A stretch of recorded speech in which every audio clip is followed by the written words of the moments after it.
let's queer up the USA view. Christian legal group Alliance Defending Freedom behind many anti-LGBTQ+ legal attacks. Since forming in 1994, Alliance Defending Freedom has been at the center of a nationwide effort to limit the rights of women and LGBTQ+ people, all in the name of Christianity.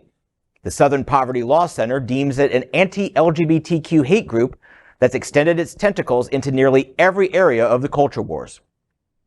ADF aims to overturn marriage equality, enact a total abortion ban, and strip away the already minimal rights trans people are afforded in the United States. The organization is currently behind the lawsuit 303 Creative Incorporated v. Elenis. The case will decide if public businesses, in this case a public wedding website design company, must make public accommodations and serve LGBTQ+ couples. A Supreme Court decision is expected by the end of next week. Just today, the court refused to hear an ADF case regarding a Christian college and gender identity issues. The ADF website shows the breadth of its involvement in right-wing culture wars, touting its work opposing abortion, marriage equality, and trans rights.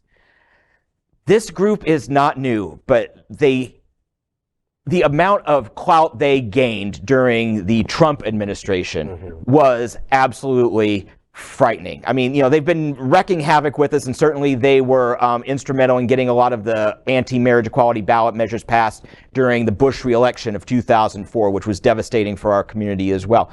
But what they are doing now, the inroads to the White House, the inroads into fringe legal circles, even by Republicans, are the inroads they made are just so scary when you look at all the things that they have either litigated themselves or amicus briefs that they filed along the way, and their name carries a lot of weight. They are easily one of the most dangerous groups in America. Even if the Supreme Court rules in our favor, which they won't, but even if they do, why would a gay person want to go and support a business that hates them, that would donate to a politician that doesn't support them or would speak against them? Do you know how many friends I have in LGBT that eat at Chick-fil-A? It makes me ashamed of those people. I've had those people in my circle. Or shop at Hobby Lobby. Right. Yeah. It exists. There's only so much we can do. We can't avoid every store. But do we all know how many Jews for Hitler there were in 1938? Or my friend Power Infinity taught me a phrase that I will never, for the my entire life, ever forget. There are roaches for raid. It'll be interesting to see what the Supreme Court does. Yeah, I'm actually more optimistic than CJ. They've had a couple of decisions recently that showed a tinge, I won't say liberalism, but not of being off the rocks conservative crazy. Yeah. So it will be interesting to see if, a majority, we know we're not going to get Alito or get Clarence Thomas. He's got to die someday. It's interesting. It's interesting to Scott's point, because in a weird, strange, bizarre way, we also see it. These couple of rulings that came out of the court, Title IX generated ruling, etc. We had a strange quote that took place a couple of weeks ago. Donald Trump clearly has unleashed this. I think John gets it right in that we went through 5 years that just changed everything. Yeah. And we haven't seen or digested yet through the first 3 years of Biden what the crazy that was unleashed. But we got a glimpse of it when Donald Trump said in one of his stump speeches, he made a passing comment. We reported on the moment at Queer News Tonight, where he said, there's some of you that are just basically, I'm paraphrasing, that you are just so fervent, you are so on trans conversation and issues, more so than reducing taxes. And it was like a thought bubble out of crazy, saying, wait, you care more about trans healthcare than you do the big picture issues that you should be thinking about, like tax cuts. And it was interesting because while he says that, I think it's encouraging to your point that, well, even the crazies can get to the point of going, we've crossed too far.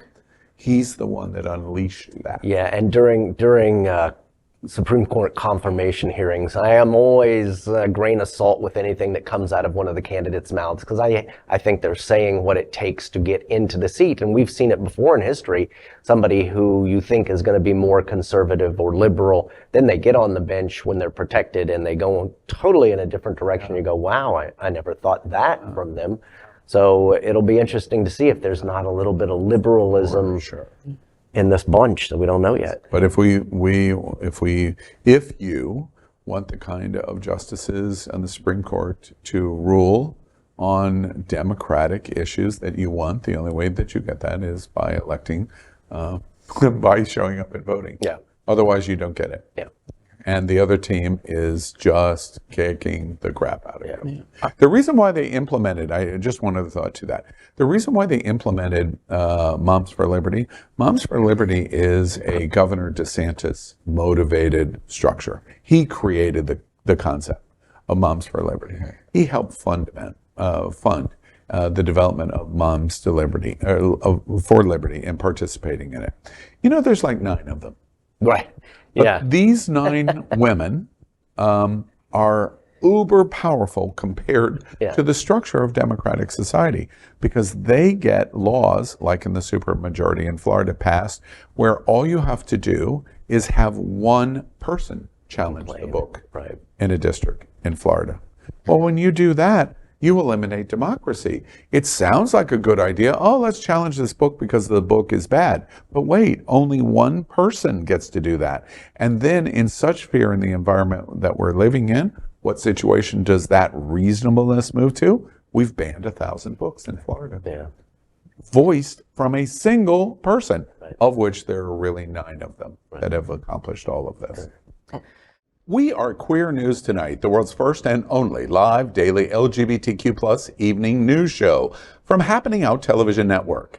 In the model of PBS and NPR, we educate, inform, and entertain by supporting the 10 pillars of the LGBTQ+ community, with more than 100,000 a week watching on Roku, Apple Television, and other channels. To keep the stories going, we accept donations with 100% transparency. Stay updated and live authentically with Queer News Tonight.